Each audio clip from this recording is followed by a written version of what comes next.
Olá, pessoal. Vamos dar início a mais uma aula de tecnologia das construções. Na aula passada, nós vimos sobre a escolha do terreno, sobre as características dos terrenos na hora de tomar a decisão de escolhê-lo para realizar a edificação, para fazer a construção da nossa obra. Então, hoje nós vamos dar início ao nosso tema fundações, tá? Então, qualquer estrutura feita ou adaptada pelo homem que tenha a função de transmitir as cargas da superestrutura para o solo, compatibilizando as deformações, é denominada fundações. Então, fundações o que são? Qual que é a importância estrutural, a importância econômica dentro de uma obra? Fundação é o elemento estrutural que tem por finalidade transmitir as cargas de uma edificação para uma camada resistente do solo. Os parâmetros para a escolha da fundação. São diversas as variáveis a serem consideradas quando a gente vai fazer a escolha do tipo de fundação para determinada obra. Porém, numa primeira etapa, é preciso analisar os critérios técnicos que condicionam a escolha por um tipo ou outro de fundação. Então, não basta só a localização do terreno, o tipo de terreno, o tipo de obra, tem muitas variáveis que vão impactar para a escolha do tipo de fundação para determinada obra, tá? Quais são esses parâmetros para a escolha da fundação? Então, nós temos aqui os principais itens a serem considerados, né? Primeiro, a topografia da área, os dados sobre os taludes, encostas no terreno, ou que possam atingir o terreno. A necessidade de efetuar alguns cortes, né, ou aterros, ou seja, movimentação de terra, vai ter necessidade de fazer essa movimentação de terra, efetuar cortes e aterros? Os dados sobre erosões, ocorrências de solos moles nessa superfície, né, dessa área que você está pretendendo construir, a presença de obstáculos, como aterros com lixos ou matacões. Então, essas são algumas das principais informações que devem ser consideradas dentro do âmbito da topografia da área.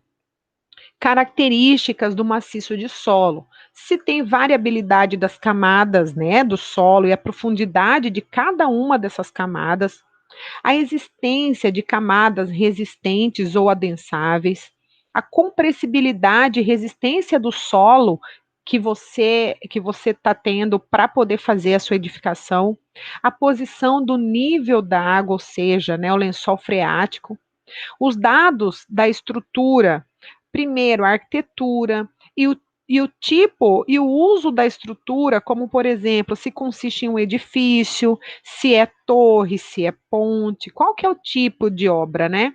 Se há subsolo e ainda as cargas que são atuantes nessa estrutura.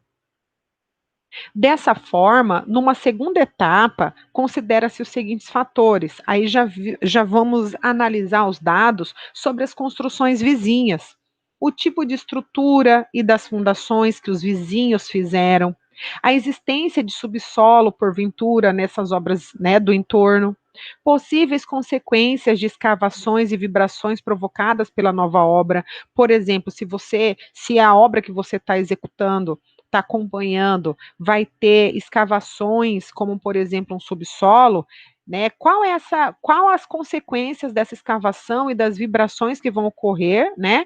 Que serão provocadas por essa obra que vai ser executada no entorno. E se há danos já existentes. Então, uma observação dos vizinhos, das construções vizinhas, verificar se já existe trincas, fissuras, né? Alguma patologia estrutural nas obras do entorno, é interessante que sejam identificadas para que você saiba se a obra que você está acompanhando, está executando, vai exercer alguma influência nessas situações estruturais das obras do entorno, tá? Parâmetros para escolha de fundação. Deixa eu só voltar um pouquinho nesse dado aqui desses danos já existentes. Muitas construtoras, antes de começar, antes de iniciar a obra, né, no caso, aos edifícios, né, as obras de grande porte, principalmente, que vai exercer escavações e vibrações, no terreno escolhido, muitas fazem um relatório de vizinhança, onde eles identificam toda a estrutura, fazem um relatório de como está a situação estrutural das edificações do entorno, para já manterem arquivado para poderem acompanhar caso exista algum dano em obras, não, desculpe, em edificações da vizinhança, tá? Há outras questões, como aspectos econômicos, ou seja, além do custo direto para a execução do serviço, deve-se considerar o prazo de execução. Há situações em que uma solução mais custosa oferece um prazo de execução menor, tornando-se mais atrativo, ou seja, às vezes uma escolha de uma fundação que seja mais rápida, ela tem um custo mais alto, porém, lá no final da obra você vai ter um ganho. Então, para realizar a escolha adequada do tipo de fundação, é importante que o técnico, né, a pessoa responsável pela contratação, tenha conhecimento dos tipos de fundação disponíveis no mercado e de suas características. Não tem como você escolher uma fundação para uma determinada obra se você não conhecer quais são os principais tipos de fundação. Além disso, dentro dos aspectos econômicos para a escolha da fundação, somente com esse conhecimento é que será possível escolher a solução que atenda às características técnicas e, ao mesmo tempo, se adeque à realidade da obra. Então, exemplos de limitações do emprego de alguns tipos de fundações. Então, a gente tem lá estacas moldadas em loco, em solo mole, podem ter o fuste estrangulado, a gente vai ver o que é fuste mais para frente. Estacas pré-moldadas de concreto podem quebrar quando cravadas em solo muito resistente ou em solos com matacões. O matacão é o fragmento de rocha, transportado ou não, comumente arredondado por interperismo ou abrasão, com uma dimensão compreendida entre 200 milímetros e 1 metro. São considerados solos moles os depósitos de solos orgânicos, turfas, areias muito fofas e solos hidromórficos em geral, passíveis de ocorrerem nos seguintes locais: nas zonas baixas alagadiças, nos mangues, nos brejos, nas várzeas de rios, antigos leitos de cursos d'água, planícies de sedimentação marinha ou lacustre. Esses solos apresentam baixa resistência à penetração. Então, aqui um lembrete do que são esses termos grifados para que vocês possam entender. Então, as estacas que são moldadas em loco, nesses solos moles, podem ter o fuste estrangulado, e as estacas pré-moldadas de concreto, que podem quebrar quando cravadas em solo muito resistente ou em solos com matacões. Realizando esse estudo, são descartadas as fundações que oferecem limitações de emprego para a obra em que está se realizando a análise. Tem-se ainda uma gama de soluções que poderão ser adotadas.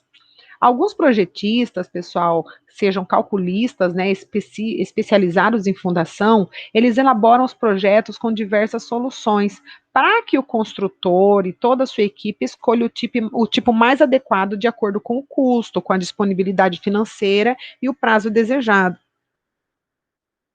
Aqui eu tenho algumas definições para vocês, tá? O que é a capacidade de carga? É a carga que imposta ao terreno não é suscetível de conduzir à ruptura do solo ou da infraestrutura. Ou seja, é a capacidade que o solo tem em receber uma carga que não é suscetível a conduzir à sua ruptura. Carga de ruptura já é a carga que, imposta a uma fundação, conduz à ruptura do solo, da infraestrutura ou a recalques excessivos, inutilizando ou impedindo a utilização da superestrutura. Carga admissível é a carga de ruptura dividida por um coeficiente de segurança, os quais variam de caso para caso. Essa carga admissível, define a maior carga que se deve utilizar no projeto. Carga de trabalho é a carga que realmente age no elemento de fundação. Então, essas 4 definições, primeiramente, para vocês entenderem sobre as cargas. Recalque máximo diferencial permissível.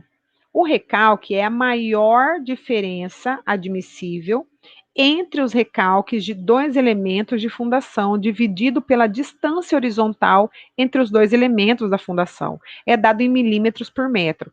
Então, a gente tem aqui do lado esquerdo uma diferença entre o x, a medida x, que é a diferença entre a fundação do lado esquerdo e a fundação do lado direito. Então, essa distância entre o final da fundação do lado esquerdo, da primeira fundação, e a segunda, ela é denominada x.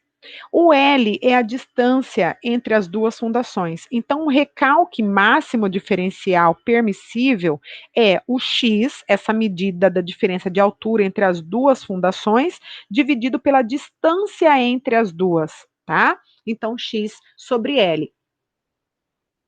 Recalque absoluto é o recalque observado ou calculado de um elemento de fundação. Distorção angular é a diferença angular existente entre o projeto de uma fundação profunda e a realidade, ou seja, in loco. As cargas das edificações.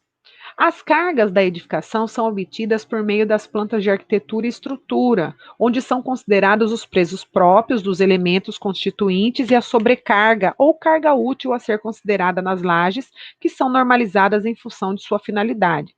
Eventualmente, em função da altura da edificação, deverá também ser considerada a ação do vento sobre a edificação. Aqui a gente tem uma tabela com peso específico dos materiais mais empregados em uma construção. Então, a gente tem aí alvenaria de pedra, tá? Todos, no caso aqui, 2.200 a 2.400 quilogramas força por metro cúbico, alvenaria de tijolo maciço, de tijolo furado, concreto simples, tá? 2.200 quilogramas força por metro cúbico, concreto armado, 2.500 quilogramas forças por metro cúbico, e assim a gente tem ladrilho, mármore, revestimento, telhado completo, tá? Madeira de lei, então a gente tem aí os valores, tá? Quilogramas forças por metro cúbico ou por metro quadrado, dependendo do material. Aqui a gente tem sobrecargas, né, ou cargas úteis em lajes de piso e de forro. Então a gente tem aí laje de forro, laje de piso de enfermarias e recepções, salas de aulas, biblioteca, depósitos, arquibancadas. Então, a gente tem aí o quilograma-força por metro quadrado. Resistência ou capacidade de carga do solo. A determinação da tensão admissível, que a gente já viu na aula passada,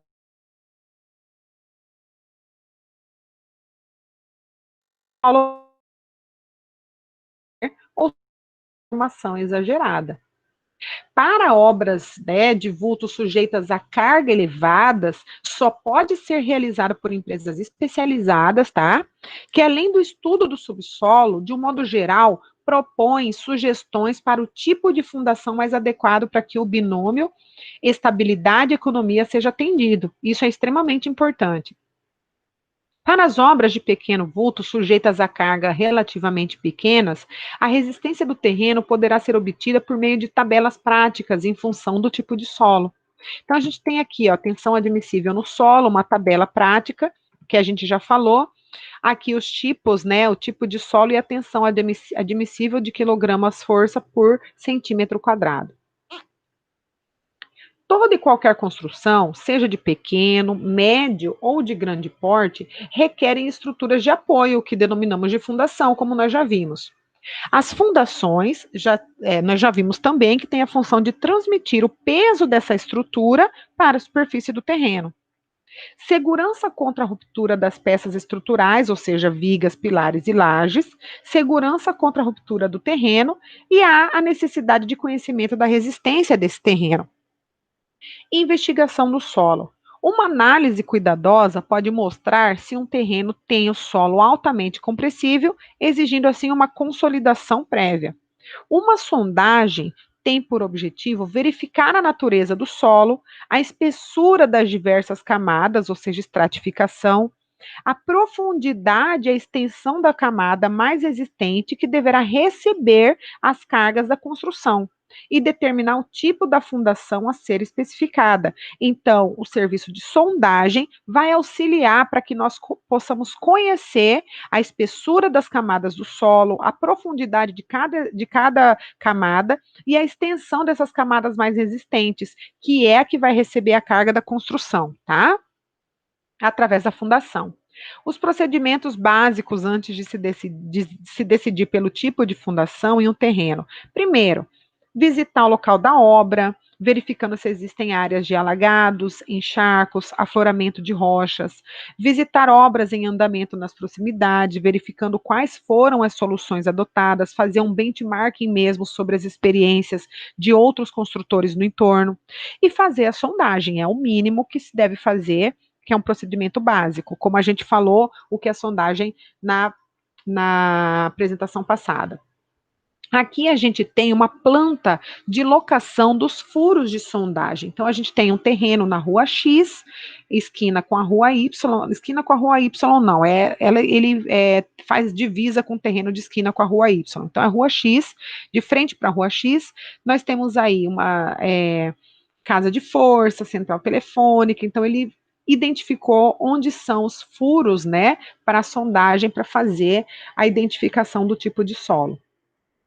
Aqui, pessoal, eu trouxe para vocês uma imagem para ilustrar mesmo, bem didática, de um equipamento de sondagem a percussão. Então, nós temos aí o número 1 é o conjunto de motor-bomba, tá? Número 2, reservatório de água. Número 3 é o tripé dos tubos, né? Um tripé de tubos metálicos que é utilizado. Quarto é a roldana. Quinto é o chamamos de tubo gula de 50 milímetros. O sexto é o engate. O sétimo é o guincho. Oito, o peso padrão de 60 quilos. E nono, a cabeça de cravação. Então, é só para vocês identificarem, terem noção de como é um equipamento de sondagem a percussão. Efeito dos recalques nas estruturas. Então, a gente pode ter danos estruturais, que são os danos causados à própria construção, os danos arquitetônicos, que são danos causados à estética da construção, né? Trincas, fissuras, que causam um desconforto visual. Danos funcionais já são os danos causados à utilização da construção, que não deixam com que aquela obra seja habitada, né, habitável por conta dos danos causados à construção aí. Aqui a gente tem alguns exemplos também, bem umas imagens bem didáticas de figuras, né, de trincas devido à situação de carregamentos diferentes, tá? Trinca devido às fundações em diferentes níveis também. A gente pode ver na segunda, né, a junção das duas partes das casas que tem os níveis diferentes, né? Trinca devido a recalques dos aterros mal compactados, e ali a gente tem trinca nas juntas também. Então, só para vocês terem ideia das influências, né? Locação da obra. Bom, pessoal, primeiro passo, locar alinhamento inicial. Segundo passo, tomar orientação para paredes perpendiculares com ângulo de 90 graus perfeito. E aí a utilização do método de Pitágoras, onde a gente tem um triângulo de 3, 4 e 5 metros. Aqui é um método prático para marcação de eixos das paredes. Então, a gente tem aqui uma locação de fundação com emprego de cavaletes, né? A gente vê ali os cavaletes e vê as linhas, né, que são amarradas nos pregos nesses cavaletes. A gente tem também locação de fundação com emprego de tábua corrida. É o mesmo, vou voltar aqui rapidinho para vocês verem, é o mesmo método, porém, aqui utiliza-se tábua corrida. Uma imagem de escavação de valas. A gente tem mais aqui uma imagem de escavação de valas. A imagem do lado direito tem aqui a locação da obra, né, com tábua corrida. E a gente pode perceber os fios, né, orientando onde serão as paredes, como a gente viu na imagem no desenho, e agora a gente vê aqui numa imagem, numa situação real. Apiloamento do fundo de valas. Por que a gente deve, né, apiloar o fundo das valas? Primeiro, melhorar as condições de suporte do terreno, detectar a heterogeneidade do subsolo, ou seja, panelas e formigueiros, uniformizar o fundo da vala. Após o apilamento, deve-se fazer um acerto final no fundo da vala. Aqui nós vamos começar a classificação das fundações. Olha, pessoal, as fundações são classificadas quanto à transmissão das cargas, que são diretas e indiretas, onde as fundações diretas transmitem a carga diretamente pela base por compressão, e nós temos aqui um exemplo de sapatas e tubulões. Então, as diretas transmitem a carga diretamente pela base por compressão. Então, nós temos as imagens aqui, né, de uma sapata e de um tubulão. Ainda nós temos as que transmitem as cargas de forma indiretas, que são aquelas que transmitem a carga por atrito lateral e pela base por compressão. Então, a fundação, voltando aqui, a direta, transmite a carga diretamente pela base por compressão e a indireta transmite a carga por atrito lateral e pela base de compressão, por compressão. Exemplos são as estacas. Então, a gente tem aqui duas imagens que evidenciam as estacas, né? Pode olhar aqui, do lado esquerdo tem o atrito lateral, você pode ver a estaca com essas setinhas vermelhas, a compressão, tanto na base e também a parte lateral. E a classificação, a segunda classificação é quanto à profundidade da cota de apoio. Então, a gente tem aí, ó, as fundações rasas, também denominadas de superficial, que são até 3 metros, tá, de profundidade, e também tem, e esses 3 né, metros tem que ser menor que 2 vezes a base, e nós temos as fundações profundas, tá? Então, a gente tem ali as imagens, né, da fundação superficial e a fundação profunda. Então, a gente vê ali na fundação profunda que a base ela é menor dimensão, né, da base, e a gente tem ali a profundidade. Pessoal, vamos só ver então aqui, ó, vamos voltar um pouquinho sobre a classificação. Então, a gente tem a classificação quanto à transmissão das cargas, que podem ser diretas e indiretas, e também quanto à profundidade da cota de apoio, que pode ser rasas ou superficial, e fundações profundas. Assim, pessoal, a gente faz essa breve introdução, tá? E na próxima aula nós vamos especificar para vocês, detalhar para vocês saberem diferenciar certinho a classificação das fundações. Vamos falar mais um pouquinho sobre as fundações diretas e indiretas, fundações rasas e profundas, para vocês poderem saber certinho sobre a classificação, ok? Pessoal, até a próxima aula.